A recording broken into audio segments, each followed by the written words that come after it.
하나님은 우리를 심판하기도 하시지만 또 회복하시는 하나님이십니다. 그러니까 하나님께서 때로 사람을 심판하시고 회복하시는 모습은 다 하나님께서 우리를 사랑하시기 때문입니다. 그러니까 그 모든 것이 다 하나님의 사랑에서부터 출발한다 하는 것이죠.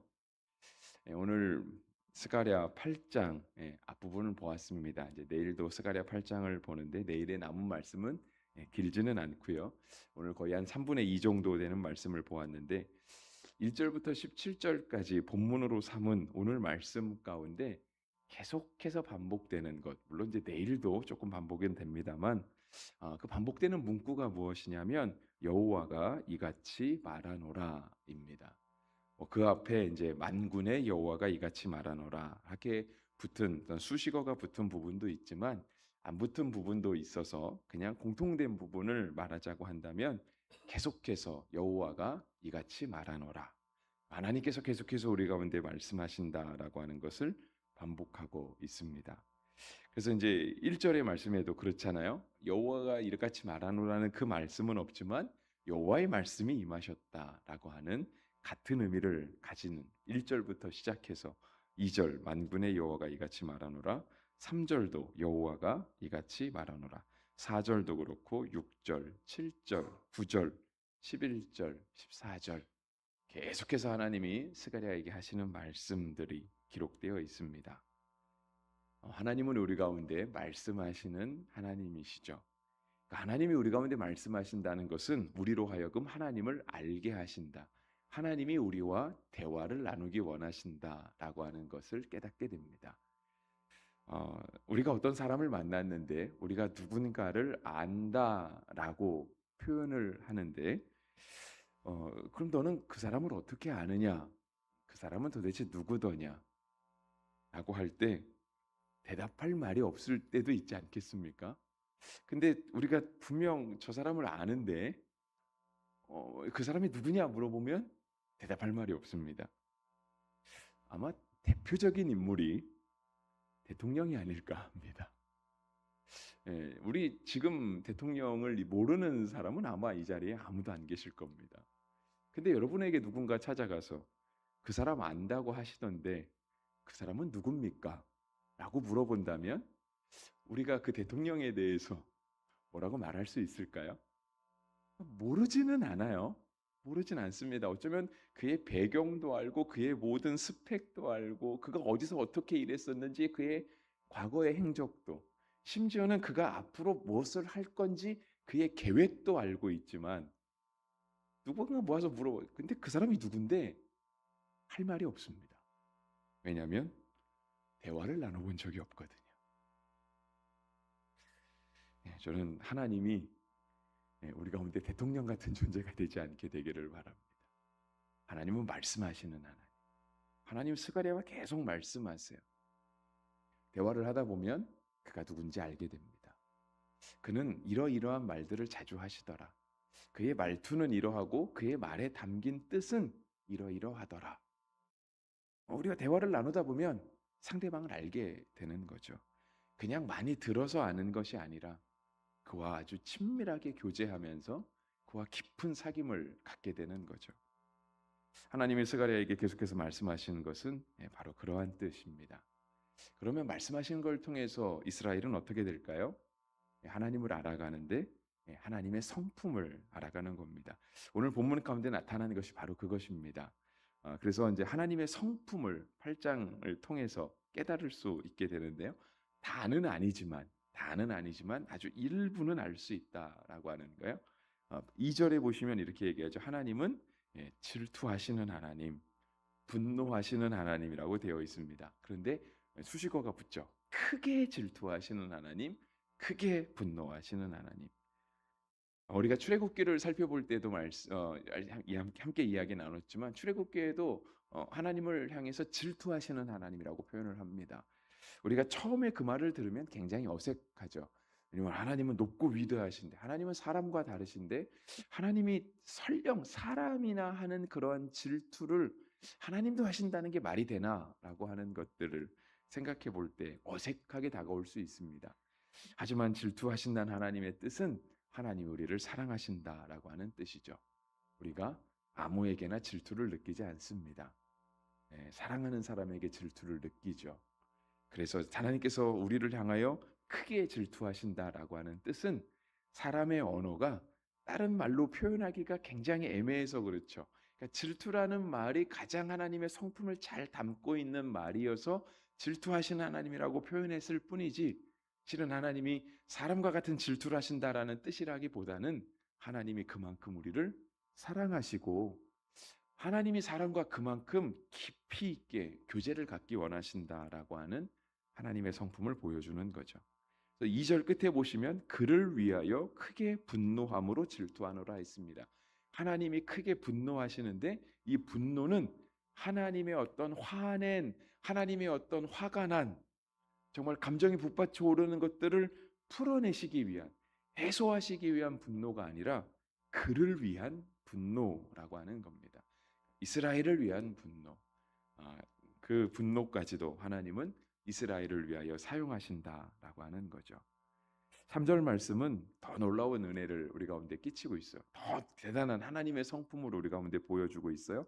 여호와가 이같이 말하노라 내가 시온에 들어와 예루살렘 가운데 거하리니 예루살렘은 진리의 성읍이라 일컫겠고 만군의 여호와의 산은 성산이라 일컫게 되리라.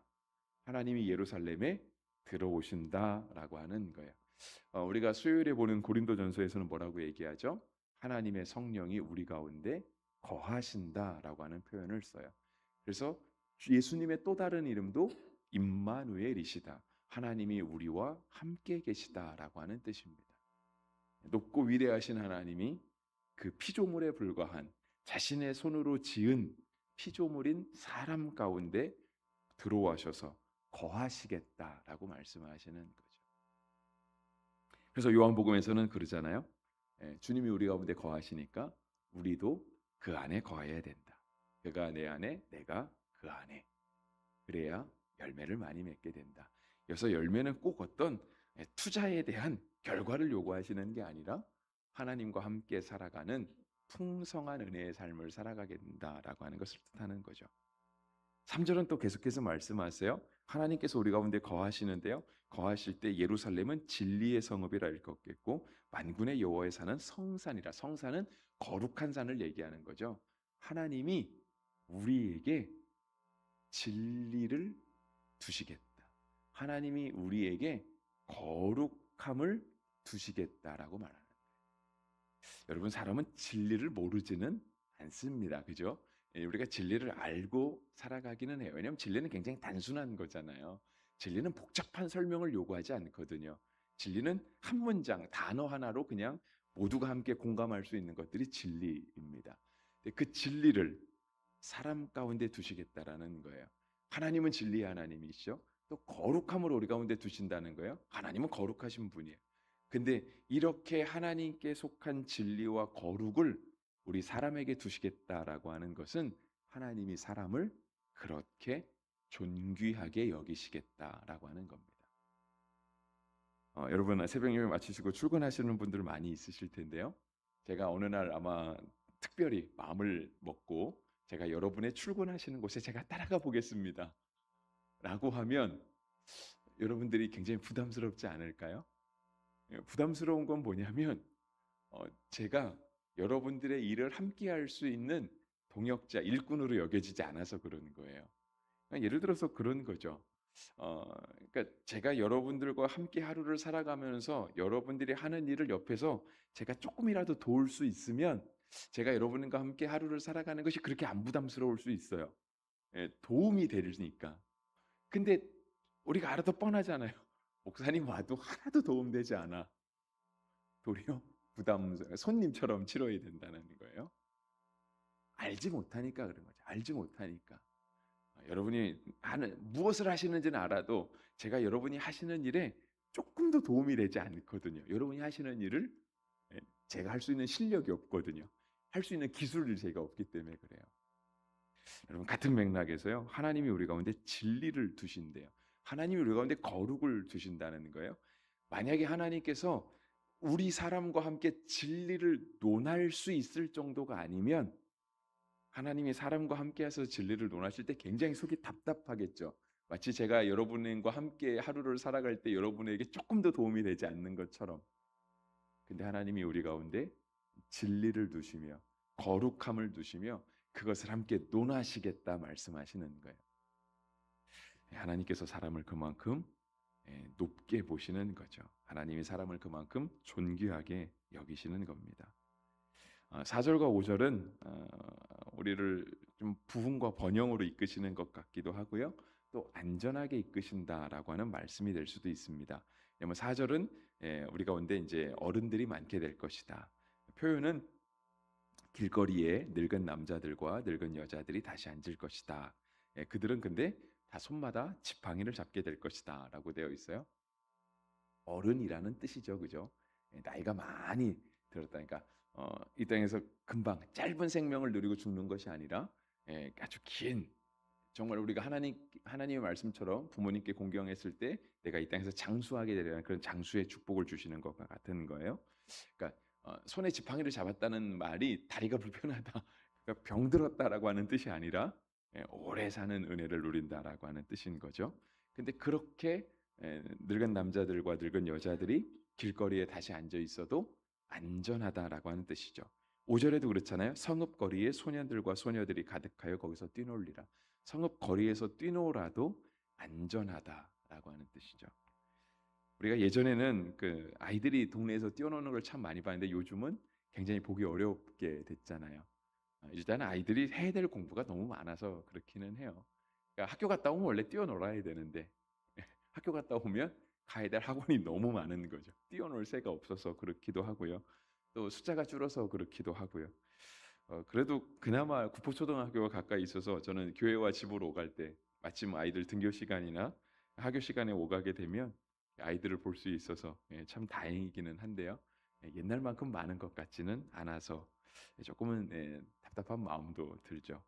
하지만 하나님께서 예루살렘을 회복하심에 있어서 소년과 소녀들이 가득하여 거기에서 뛰놀게 될 것이다 라고 말씀하시는 거죠.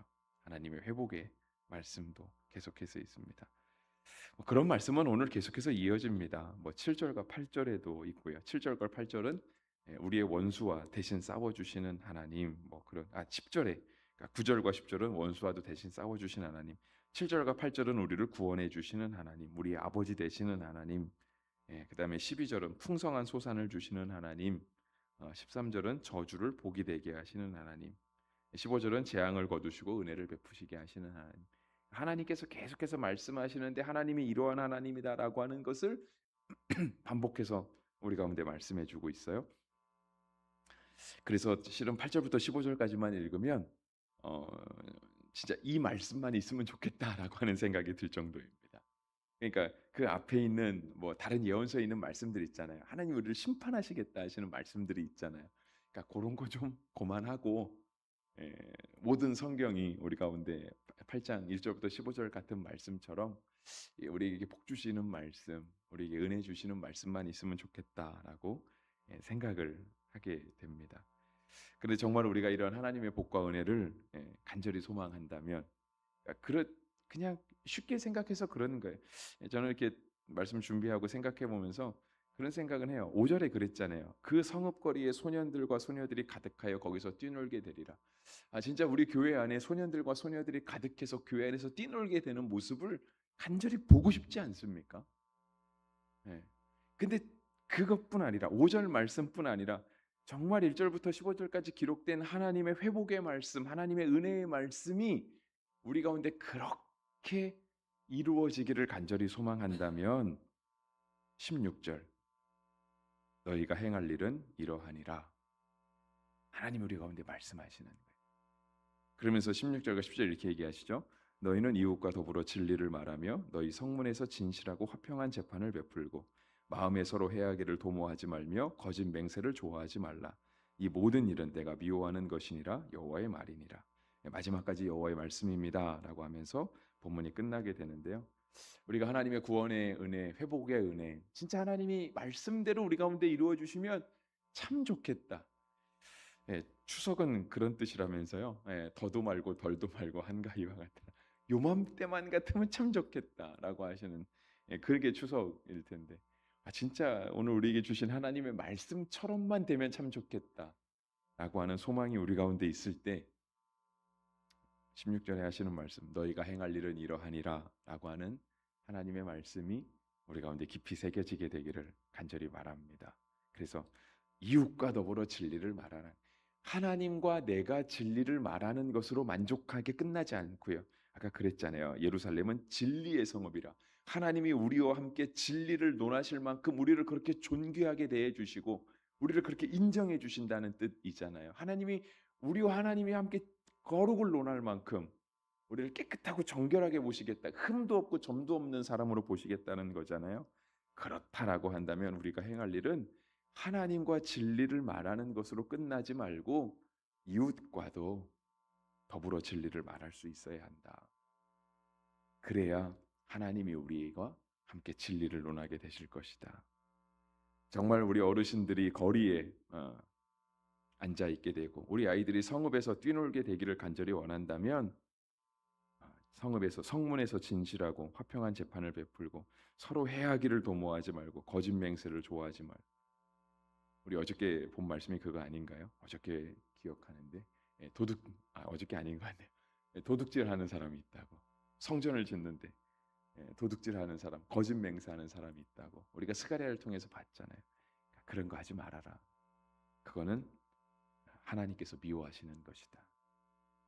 정말 우리가 하나님의 복과 은혜를 간절히 소망합니다. 그 복이 나에게 임하기를 원한다면 우리가 이웃과도 그래야 된다. 예수님이 하시는 말씀 그거 아닙니까? 하나님을 사랑한다 하면 이웃을 사랑해야 된다. 이웃을 사랑하지 못하는 사람 하나님을 사랑한다고 감히 말할 수 없다. 눈에 보이는 이웃도 사랑하지 못하면서 어떻게 눈에 보이지 않는 하나님을 사랑한다 말하겠느냐. 요한일서 4장 20절이죠. 읽어드리면 이렇습니다. 누구든지 하나님을 사랑하노라 하고 그 형제를 미워하면 이는 거짓말하는 자니 보는 바 그 형제를 사랑하지 아니하는 자는 보지 못하는 바 하나님을 사랑할 수 없느니라. 핑계할 수 있는 게 아니고 내가 형제는 사랑하지 못하지만 내가 이웃에게 친절하지는 않지만 내가 하나님께는 참 잘해요. 거짓말이라고. 요한일서에 거짓말이라고 얘기합니다. 신앙도 마찬가지죠. 우리가 간혹가다 신앙에 조금 미숙한 모습을 보일 때 있습니다. 간혹가다 신앙이 유치한 사람들이 조금 있어요.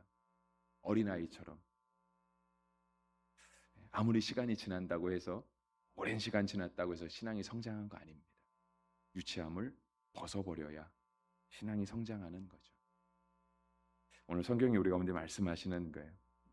근데 우리가 정말 하나님의 회복의 말씀에 더 많은 신경을 쓰고 싶고 더 많은 주의를 집중하고 싶다라고 한다면 하나님께서 우리에게 행하라 하시는 말씀을 깊이 마음에 새길 수 있는 은혜가 있기를 주의 이름으로 축복합니다.